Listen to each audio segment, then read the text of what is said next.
警察每天上班，但是他从来不用出去办案，因为他只需要每天派手下定定地站在监狱的大门外，等到囚犯被保释的时间，记录下犯人的姓氏，就知道该怎么结案了。在印度，高种姓的人即使犯案，也不是警察可以随意招惹的对象。反之，低种姓的人从来没人把他们当人看待，即便拉他们去结案，诬陷他们有罪，也根本没有人敢说一个不字。当然，也有案件太多，犯人不够分的时候。ஒரு ஆள் மேல ஒரு கேஸ் தான் போடணும்னு சட்டம் இருக்கா என்ன? தலைக்கு 2 கேஸை போட்டு விடுங்க. எவன் வந்து கேட்க போறான்?像这样的冤假错案，在整个印度每天都无时无刻的在上演着。甚至从某种程度上来说，这还算得上是比较复杂的办案手段了。有时甚至只需要有钱人的一个猜测，就会有一个低种姓的平民将饱受无妄之灾。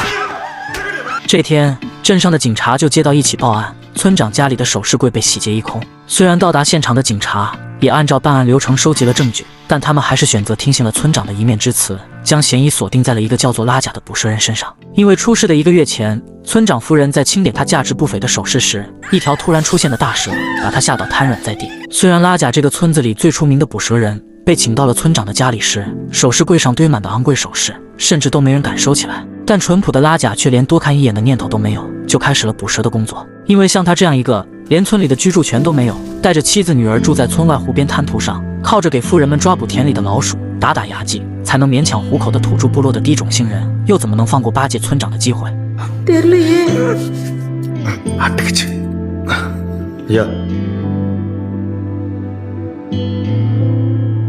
而拉贾也不负重托，在他不遗余力的搜寻中，最终在粮仓的角落里发现了罪魁祸首。拉贾本以为他没有收下村长给的报酬，会给村长留下个好印象，但实则是给自己埋下了祸端。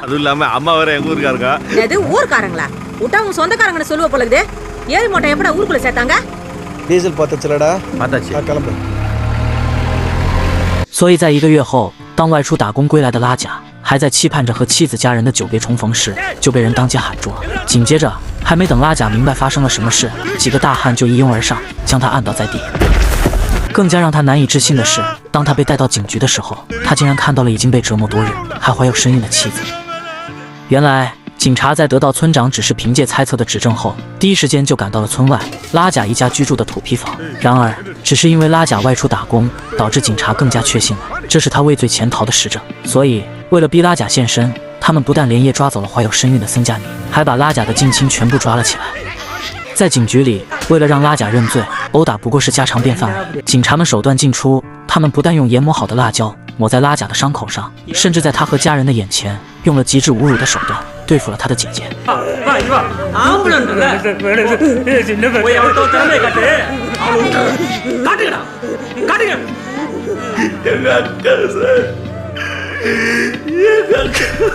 即使这导致了姐姐服毒自杀未果，但他们仍然没有释放家里3个男人的打算。第2天，去警局送饭的森加尼就被已经判若两人的丈夫吓坏了。可即使是被严刑逼供到皮开肉绽的情况下，拉贾依然没有认罪的打算。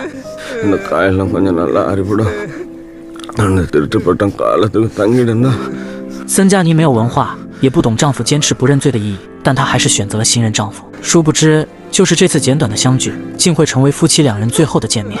因为就在森加尼还在想尽办法找村长帮拉贾开罪的时候，警察却在夜里找到了6神无主的他。他们说拉贾3人越狱逃跑了。虽然森加尼也有一瞬间的慌乱，但是她想到白天时拉贾说过的话，她坚信丈夫的失踪一定是另有隐情。于是大着肚子的森加尼走遍了整个村庄，在村里唯一的女老师的帮助下，四处寻找打听。可怎奈何警察有强有力的证据和目击证人，一口咬定了拉贾和他的弟弟侄子是畏罪潜逃。日子一天天过去了，眼见森加尼的肚子越来越大，可拉贾3人不但没有消息，甚至没有任何一个人能帮他们得到一个3人失踪的真相。因为没有一个律师会为了平民去得罪整个警察系统。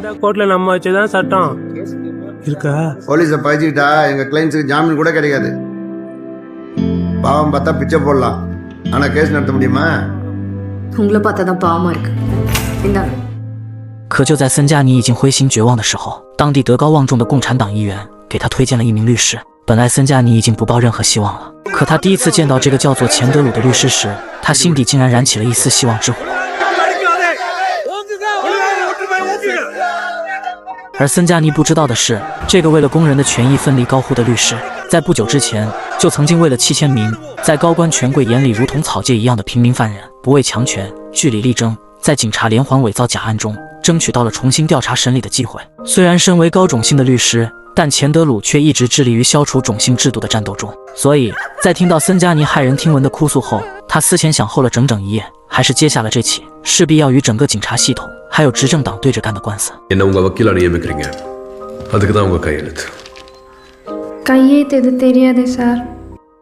而森加尼这样一个年轻的女性，甚至连自己的名字都写不出来，这更加坚定了钱德鲁要打赢这场官司的决心。钱德鲁也不负所托，在第一次庭审时，当警方的3个目击拉贾越狱的证人出现在法庭上时，钱德鲁只用了简单的几个问题，就拆穿了这个医生说拉贾当时逃跑时曾经来过自己诊所看病的谎言。எந்த வருஷம் டிகிரி முடிச்சீங்க? ஏன் தமிழ்நாடு மெடிக்கல் கவுன்சில் லிஸ்ட்ல உங்க பேரே இல்ல? சார், நான் ஆயுர்வேதா டாக்டர். அதை முறைப்படி பதிவு பண்ணியிருக்கேன் சார். அப்படின்னா எதுக்கு சார் அலோபதியில மெடிசின் பிரிஸ்கிரைப் பண்றீங்க?医生的身份都是假的，那他的证词又怎会是真的？紧接着，第2个路人的证词，钱德鲁没有反驳也算正常。但是第3个药剂师证人在详尽地阐述了拉贾3人如何带着药方在他那里抓药后，钱德鲁出乎意料的没有提出异议，就连政府为警察请来的辩护律师都以为他要放弃了。可就在法官准备陈述目击证人的证词有效时，钱德鲁却提出了要调查参与案件调查官的要求。经过短暂的休庭讨论，法官通过了钱德鲁的要求。而钱德鲁只问了一个问题，却打了这个做足准备工作的警察一个措手不及。Police station to medical shop எவ்வளவு தூரம்? அது கொஞ்ச தூரம் இருக்கும்னு நினைக்கிறேன். சரி, அதை விடுங்க. தப்பிச்சு போனவங்க ட்ரீட்மெண்ட் எடுத்துக்கிறதா சொல்ற டாக்டர் மகேஷ் கிளினிக்ல இருந்து மெடிக்கல் ஷாப் எவ்வளவு தூரம்? அந்த கிளினிக் போலீஸ் ஸ்டேஷனோட எந்த திசையில இருக்கு?眼看警察支支吾吾，连一个搜寻过的药房和诊所距离警局的距离都搞不清楚，他心里自然有了定夺。இந்த ரிப்போர்ட் உங்களுதே இல்ல.原来在准备开庭前，钱德鲁早做足了准备功课。他不但走访了拉贾3人失踪的警局，甚至还了解到诊所在警局东面2公里的地方，而第3个证人的药房则是在警局西面1公里的地方。மருந்து சீட்டு வாங்கிட்டு அதே ஸ்டேஷன் பக்கமாவே மேற்கு திசையில 3 கிலோமீட்டர் ஓடி போய் மெடிக்கல் ஷாப்ல மருந்து வாங்கினதா தப்பிச்சு ஓடுறவங்களாம் என்ன போலீஸ் ஸ்டேஷன் படி ஃபேஷன் பரேட் பண்ணுவாங்க?无奈之下，调查官只得当庭承认自己是为了帮助同事而签署了自己根本没有调查过的案件的报告书。证人们也承认了，他们提供了假的证词。虽然法官当庭就对证人以及调查官做出了相应的判决，但是对于森加尼来说，她关心的只有什么时候才能找到她的丈夫，这也是她唯一的诉求。虽然钱德鲁尽力地安抚她的情绪，说着他们夫妻很快就能相见，但他深知自己一而再再而三地揭露警察系统的腐朽恶臭已经被高层所忌惮。这已经不是仅仅关乎警察的脸面了，甚至是给执政党政府丢了大人。所以高层根本不在乎拉贾等人是不是真的逃跑，他只想看到事态快速平息。于是涉事的警察一面让村长对连居住权都没有的森加尼施压，一面想要和森加尼私下和平解决撤诉。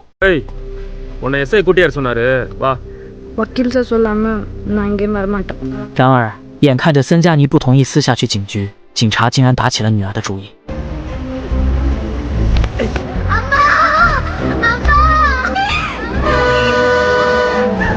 被逼无奈，森加尼只能是来到警局。习惯了蛮横跋扈的警察还当森加尼是个软柿子，可以随便揉捏。但随着电话铃声的响起，这帮混蛋终于意识到，这次他们踢到了钢板上了。ஹைகோர்ட்ல என்ன கேக்குறாங்க? இப்ப அனுப்புறீங்க. இந்த பொண்ணை போலீஸ் ஜீப்ல கொண்டு போய் வீட்டுல விடுங்க, இல்ல எல்லாரும் அரெஸ்ட் ஆறீங்க. ஐயா நல்லதுங்க, அனுப்பிச்சாங்க.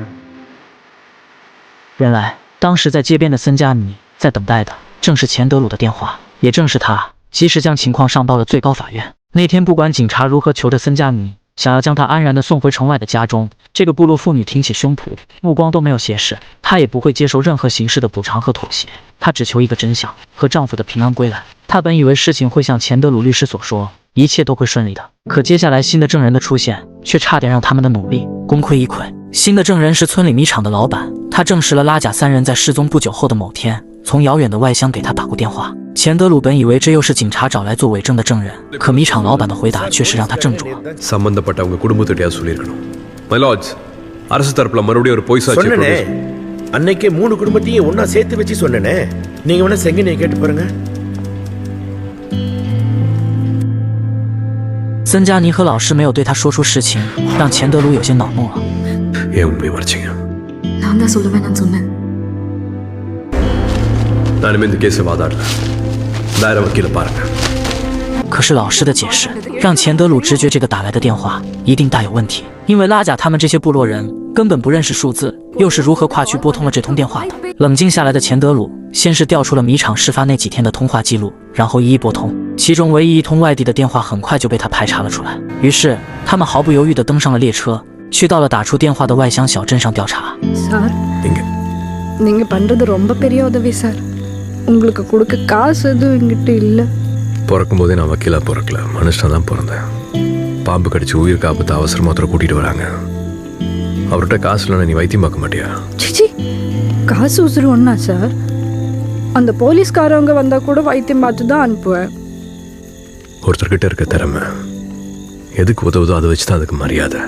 உன்னை மாதிரி பாதிக்கப்பட்டவங்களுக்கு நீதி கிடைச்சதுன்னா அன்னைக்கு நிம்மதியாக தூங்குவேன்.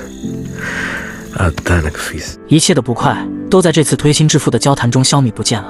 森加尼不知道如何感激钱德鲁，但他知道他一定能够帮自己找到自己的丈夫。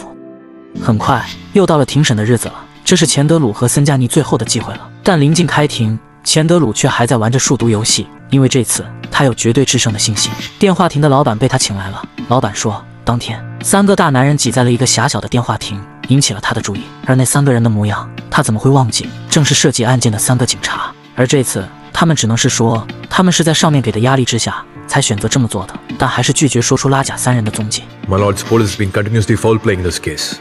This case is nothing but a scandal. இனிமே the local police handle பண்ணக்கூடாது. This is a fit case to be handed over to the CBI. போலீஸே உண்மையை ஒத்துக்கறாங்க. ஒரு உண்மையை சொல்றாங்க, அப்புறம் உண்மைகளை மறைக்கறாங்கன்னு அர்த்தம். We want a CBI inquiry, my lords.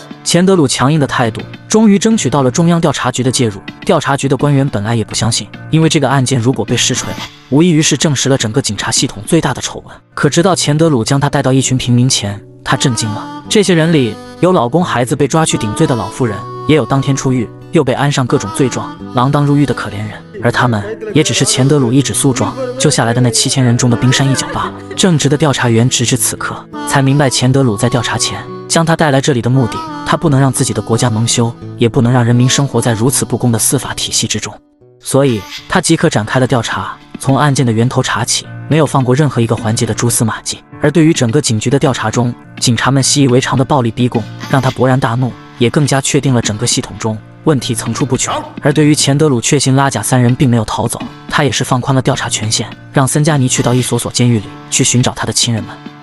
他们则是马不停蹄地翻查着镇上近几个月所有的案件卷宗，直到交通局递上了未被认领尸体的照片时，老师惊恐地发现了拉贾的照片，他们的调查才停下了脚步。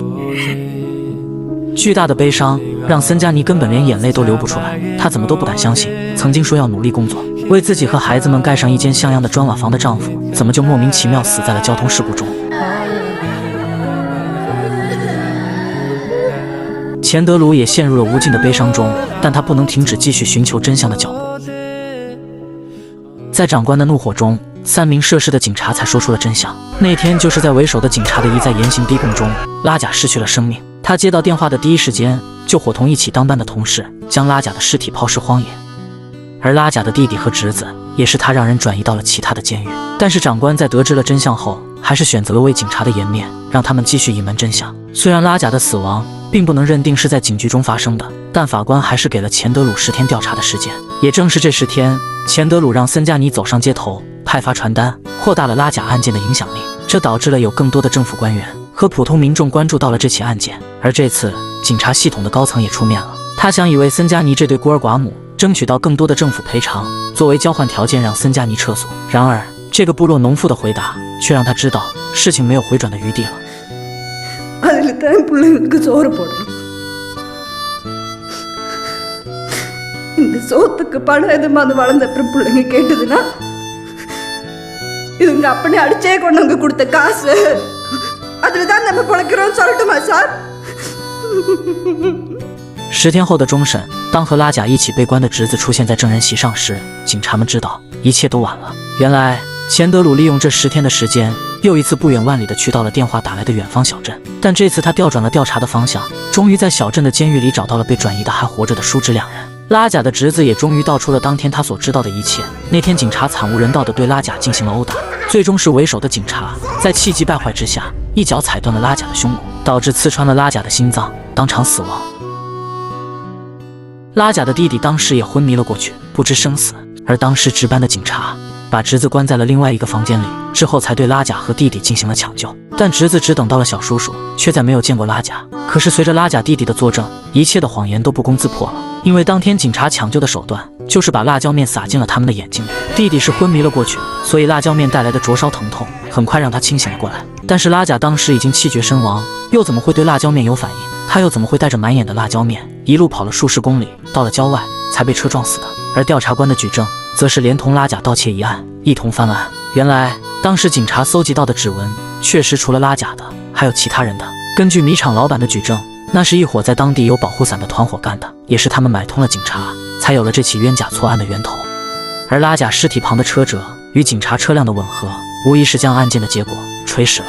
法官当庭宣判了判决，国家会对森加尼一家做出了30万和20万不等的赔偿，并给了一块拉贾生前做梦都想要的村子中心的土地。钱德鲁和调查官绿警联合，成功地挽救了政府的颜面。他们受到表扬的同时，钱德鲁发现了早已离场的森加尼。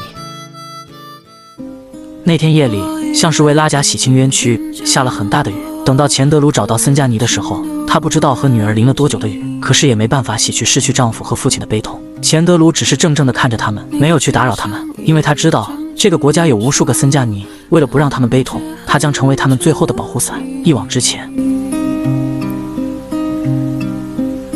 人们把晚来的爱都锁在密码